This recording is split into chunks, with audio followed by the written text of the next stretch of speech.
Hola, ¿qué tal, Gustavo? Gusto. Bueno, vos sabés que estaba viendo este tema de la forma en que los dirigentes políticos argentinos, todos, lo que pasa en Juntos por el Cambio, lo que pasa inclusive en los mismos sectores de izquierda, que son minoritarios, pero esas pujas permanentes que hay, la profusión de banderas que hay en cada una de las manifestaciones, inclusive de un mismo cunio, es decir, que se podría suponer de que toda la izquierda tendría un pensamiento más o menos unificado. No es así.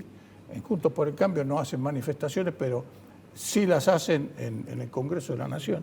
Y ni hablemos del frente de Todos. Se dan el lujo de no bajar a discutir un tema tan fundamental para el país como es el tema del acuerdo con el Fondo Monetario Internacional. Y encima no se hablan ni siquiera por teléfono. Y son líderes, pero desde mi punto de vista, y yo quiero que me corrijas o no, son líderes de pacotilla. En definitiva, son líderes hasta allí nomás para un grupúsculo íntimo que es el círculo áureo que los rodea y después nadie más les cree. Yo como caudillo, ¿no? Caudillo de un sector, lo que vos estás manifestando es un vacío de poder. Entonces, aún en el ejemplo que diste de la izquierda se manifiesta el vacío de poder, el vacío de la incapacidad de dialogar, la incapacidad de generar pensamientos comunes. Mientras escuchaba a los panelistas anteriores me estaba acordando de la situación de la posguerra en Europa, 2 guerras mundiales con millones de muertos, hasta que algunos políticos, empresarios, dijeron, nos tenemos que acordar, no podemos seguir con guerras.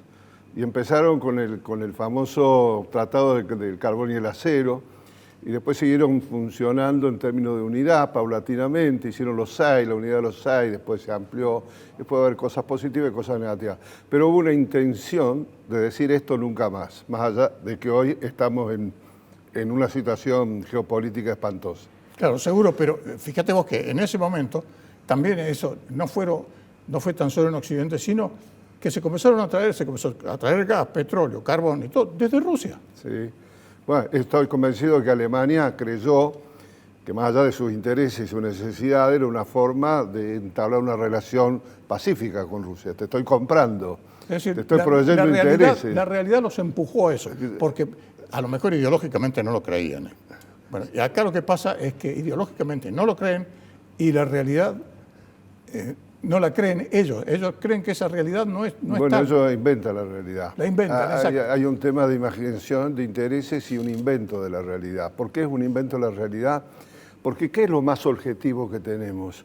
Lo más objetivo que tenemos es la falta de credibilidad del conjunto, la pobreza creciente, ¿no? La falta de esperanza. Eso es el objetivo. Entonces, si eso es el objetivo en un año, puede ser un problema circunstancial. Cuando viene en el curso de N años, te está hablando de una incapacidad política de entender la realidad y conciliar intereses, por lo tanto no es liderazgo. Ahí está el relato, es el relato no que es falso. No son líderes, porque si fueran líderes se sentarían a negociar. Este es un país complejo, harto demostrado, no hay que ir a Harvard para darse cuenta de eso, 50 años de retroceso. Por lo tanto, lo menos que se puede pensar, me tengo que sentar y ver si podemos hacer algún acuerdo base. Y a partir del acuerdo base habrá diferencias, pero en ese acuerdo ahí vamos. No. Entonces, si eso no existe, quiere decir que no hay intención política. Y no tenemos un concepto que, mira, es un concepto marxista, pero muy rico para entender las crisis en las sociedades capitalistas. No tenemos un sector hegemónico, no tenemos un discurso hegemónico. El discurso hegemónico significa que una escala de valores y determinados intereses son aceptados por el conjunto de la sociedad, donde puede haber un sector minoritario que no lo acepta, pero el conjunto dice, con esta vamos. No lo tenemos, de hace años que no lo tenemos. No lo tenemos, no solo eso, sino que algo que a lo mejor funcionaba bien, viene el otro gobierno y lo deja absolutamente. Eso se llama anarquía. Entonces la anarquía se visualiza en la inflación, tema que tocaste recién. La inflación no es nada más que una lucha a quién se queda con algo. Exacto. Y por supuesto que cuando hay hiperinflación es una guerra con todas las letras. No hay armas, pero es peor que con las armas, porque queda el tendal. Y cuando hay inflación de los niveles que nosotros tenemos, los que pagan, ¿quiénes son los que pagan? Lo más fácil saber lo que pagan. Todos los salarios fijos, los jubilados, esos pagan fundamentalmente. Y va corriendo la pequeña clase media, la va corriendo a la pobreza. Entonces, ¿cómo se resisten a ver eso? ¿Por qué no se sienta? Entonces vos decís, no, hay una falta de liderazgo, una falta de concepción y están llevando el país a la destrucción. No hoy, viene. Quiero aclarar, no es que nazca hoy, viene. Entonces, en ese proceso tampoco los sectores económicos tienen un discurso claro, porque falta ese discurso claro. Ni siquiera tampoco hay unidad en los sectores económicos, tampoco. Exacto. Vos acá mismo en tu programa yo he dicho, el agro no puede salir a protestar solamente por las retenciones, más allá que tenga derecho o no a protestar. No estoy cuestionando la protesta, pero no tiene un proyecto de país. En todo caso tiene un proyecto agropecuario, pero no tiene un proyecto de país, siendo el sector burgués en mejores condiciones para hacerlo, mucho mejor que la industria, porque la industria las vicisitudes de las políticas económicas lo afectan muchísimo más.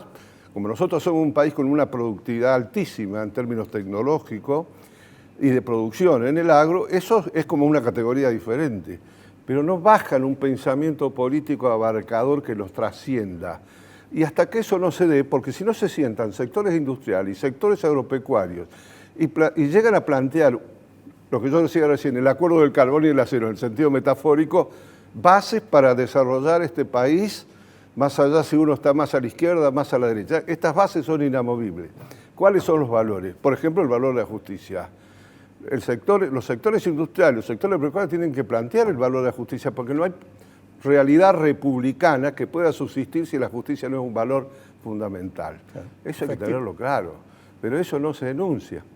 Entonces, nosotros tenemos efectivamente un problema de liderazgo. No tenemos líderes. No tenemos, hay una pintura, yo se lo suelo dar ejemplo en mis clases, de una pintura del 1500 y pico, donde aparece un señor seguido por un montón de gente, ¿no? Pero lo interesante de esa pintura, de Bruegel, es que está con los ojos vendados el líder, y al frente hay un vacío, y todo el mundo lo sigue ese líder, y todos van a ir al vacío. Así nos está pasando. Y no entendemos que vivimos yo lo he dicho muchas veces en tu programa, nosotros vivimos lo que es una guerra civil encubierta. ¿Por qué es encubierta? Porque no sacamos las armas de unos contra otros. Hasta el gobierno depredador del 76, las Fuerzas Armadas hacían eso, contener las diferencias en una sociedad que no se ponía de acuerdo. Ese desastre que fueron dejó abierta la democracia, pero en la democracia sucede con los líderes que hemos sabido conseguir, los que estamos hablando. Nadie entendió que este país, a través de la política de Martínez Oa y de las fuerzas, había cambiado totalmente, que las condiciones estructurales no eran las mismas. No podemos repetir las mismas políticas porque nos llevan exactamente a donde estamos. Exactamente. ¿No? Venimos tropezando con la misma piedra, no es una piedra, es una montaña. Exacto. Y no lo vemos. Y ahora podemos bajar un poco la realidad. Hay un vacío de poder hoy en el gobierno, más allá de sus limitaciones de orden ideológico y de política económica. No entro en esa porque muy bien entró tu punto.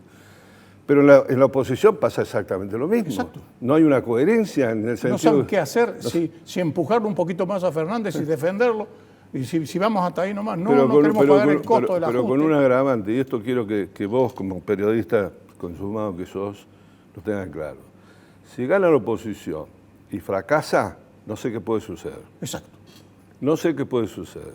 Porque ya no queda opción. No queda opción. Entonces, la oposición tiene la altísima responsabilidad de definir no solamente un programa económico, sino un programa político.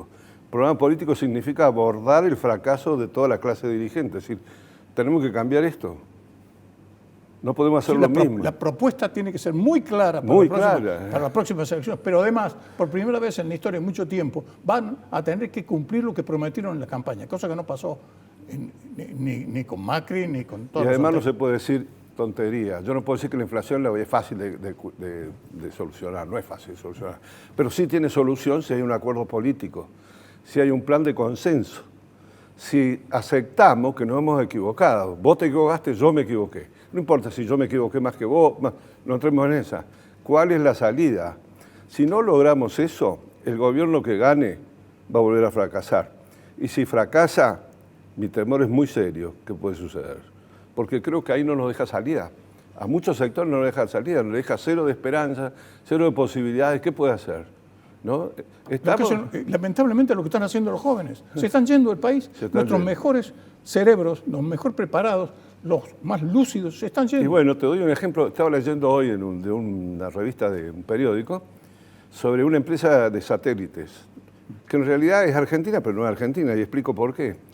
Tiene el planta de montaje en Montevideo, los directivos están en España, otros están en Estados Unidos, pero ese es el mundo actual. Exacto. Y nosotros tenemos políticos que están pensando para el siglo XX, y no el siglo XX en 1990, están pensando para el siglo 1950. Entonces, si no entendemos que esa realidad ha cambiado totalmente, no entendemos a dónde va el mundo. Pero aparte de eso, el ejemplo que di es porque esa distribución de la producción tiene mucho que ver con los problemas que tenemos acá. Si no, esa planta que está en Montevideo hubiera estado acá. ¿Por qué no está acá? Porque es mucho más estable la sociedad uruguaya y las reglas de juego. Marco Galperín. Bueno, un caso. Nada más y nada menos que Mercado Libre es una de las principales empresas americanas. Sí, totalmente. Cuando estoy diciendo americana, de América del Sur. Pero fíjate que el ejemplo que daba, que yo lo leí con mucha atención, es más de 200 satélites armados para salir. Van a estar en producción y han salido ya 25, 50. O sea, una tecnología de primerísimo nivel. Y sale de gente, hoy del mundo, pero generado inicialmente acá. Esa gente no se puede estar contenida por gobiernos que piensan en términos de 1950. Y mis respetos para 1950. Los estoy diciendo que la historia pasa, la evolución pasa y la tecnología pasa. O sea, evoluciona. Bueno, no hay forma. Estamos todavía en mohines, estoy pensando en una persona, en situaciones con las cuales hay que pensar diferente. Si nos venimos equivocando, quiere decir que mi pensamiento no es correcto. Quiere decir que mi evaluación de la realidad no es correcta, porque si no, hubiera modificado. Aparte, liderar significa convicciones, significa flexibilidad y que te crean. Vos no podés liderar si no te creen. Ese es el tema. No. Lamentablemente, no les creemos a los gobernantes y menos con las payasadas que hacen a diario. Bueno, hay gobernantes que uno no entiende por qué llegan, pero llegan. Imagínate vos cómo llegó Fernández. Por supuesto. Con un dedo. Por supuesto. Entonces Fernández expresa lo que él pudo lograr a través de un dedo y a través del lobby, que funcionó toda su vida. Y no importa si es más o menos inteligente, importa que no tiene carácter, importa que no puede definir un plan, importa que estuvo 2 años debiéndole facturas a quien le puso el nombre, lo cual puedo entenderlo, pero no es lo que el país necesita. Indudablemente, él mismo lo dijo tratando de dirigirse a Parrilli y de Chirolita, pero el Chirolita lamentablemente durante todo este tiempo, lamentablemente ha sido. Gracias, Eduardo. A vos, gracias.